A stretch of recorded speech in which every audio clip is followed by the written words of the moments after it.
Yes, I know we don't need any more front-end frameworks, but there is real value in building one on your own. Hear me out. There are 3 main reasons to write your own framework, even though, let's face it, nobody will end up actually using it. First, going through the process of building even a simple framework will consolidate your knowledge about basic concepts. If you have a good grasp of the fundamentals, it'll be fairly easy for you to jump from an Angular to a React project, for instance. You'll see throughout this video that while the developer experience might differ, all frameworks share a common set of core concepts and building blocks. And, last but not least, the magic will go away and you'll be more confident in your own skills. In the past, I often felt like the libraries I was using were too complex and that there is no way for me to understand the internals. You'll be surprised to find out that this is rarely the case. So let's not waste any more time and build a framework from scratch. There are a couple of essential features all modern frameworks are offering.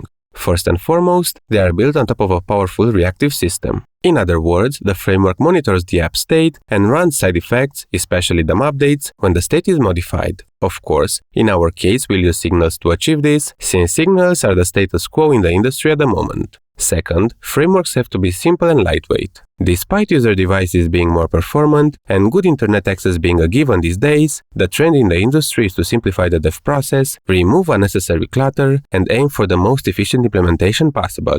Finally, we need a clean, elegant way to handle rendering, since this is a hot topic in the space right now.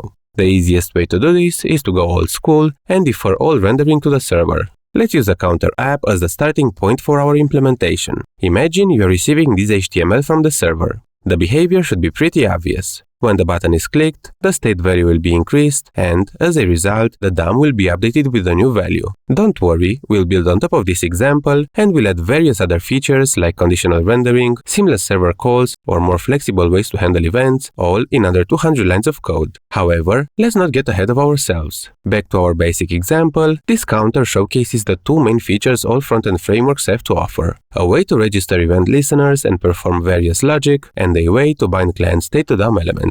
When you really think about it, this is all you need to build UIs. So, our framework API will be just that, a collection of DOM attributes, either starting with the @sign to register event handlers or with the colon sign to bind state to elements. Easy enough, right? In a new JS file, let's define an immediately invoked function expression to avoid polluting the global scope.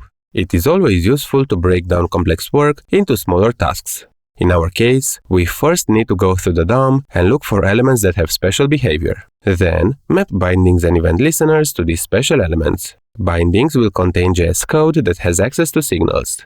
Listeners, on the other hand, can either run JS code to update client state or HTTP calls to update server state. Finally, server calls should be smart enough to work with payloads and update the DOM based on the received responses. Okay, in an init function, we'll define our special state object. This is a proxy with a get trap we'll use to silently register signal dependencies. Signals are powerful yet extremely simple constructs. They keep track of an internal value and of a list of dependencies.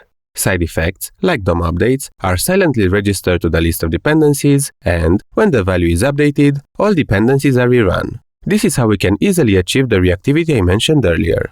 With the state object initialized, it's time now to traverse the DOM and add special behavior to our various elements. Remember that interactivity is added to DOM elements having either colon or @based attributes. With the elements extracted, we'll first go through the ones setting state and then through the ones bound to signals or events. The setup state function is pretty straightforward. Our users can define new signals using the state binding, which accepts a JS object containing signal names and values. We'll convert this string into an actual object, iterate over the keys, and then simply add the new signals into the state object. The setup function might be a bit intimidating at first, but don't worry. While this function is the core of our framework, it is simpler than you would expect. First, we'll iterate through the registered events. Remember that elements can have one or more event listeners attached to them, so we'll go through all of them one by one. I'm also maintaining an event cache in order to avoid registering a listener multiple times. Our listeners will be registered only once on the document body, instead of multiple times directly on the DOM elements defining them. This small detail will also come in handy later, when we'll swap parts of the HTML with server responses, and any newly added DOM element will benefit from the existing listeners. For convenience reasons, I'm also maintaining a list of special events, like pressing enter or escape.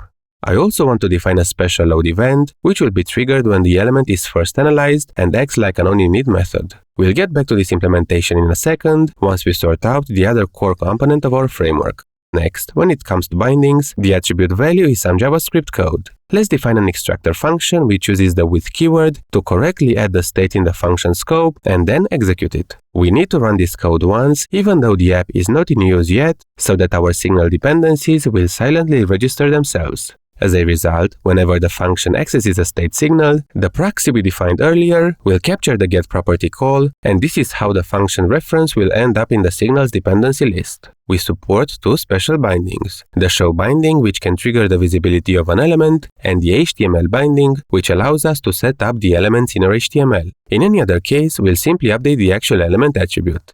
Next, let's take a look at the listener function, which is executed when one of the registered events is triggered. Since these listeners are triggered on the document body, they will be triggered quite a lot, but we only have to worry about the special elements. Then, we are converting the DOM special attributes into a config object for convenience reasons. This is a good time to take a step back and discuss a useful HTMX-inspired feature I really want in my framework. Until now, we only saw event listeners that contain JS code. These listeners will perform state updates on the client side, but I want to seamlessly perform updates on the server as well. On top of everything else, once the server call is finished, we should be able to easily update parts of our DOM with the HTML response received from the server. So let's make sure that our event handlers can accept both plain JavaScript code and server endpoints to which we can trigger fetch calls. In this context, I am using the extract function to better understand what is the overall configuration of an event. Is it a server call or simply JS code that needs to be executed? Does the user want to execute validation before or after the actual code execution? What should we do with the server response? With all this information nicely wrapped up in an object, I am then executing validations if they are required, and then either run the JS code or perform the server call. In the call function, we'll first check if there is any payload associated with the server call. Back to our example, when the Save to Server button is clicked, we'll add the name-value combo as parameters in the request body. With the headers and body in place, the fetch call is triggered, and when the HTML response is received, we'll update the DOM accordingly if needed. Finally, note that once the DOM is updated, we'll have to traverse the newly added elements and make sure that any new registered events or bindings are being correctly configured. Using this call method, we can now go back to our special load event, extract the request details, and perform a server call with the response replacing the actual element body. You'll find this code linked in the description, and I'll be happy to hear your ideas about how this can be improved or, even better, simplified. If you've enjoyed this video, you should watch one of these ones next. Until next time, thank you for watching.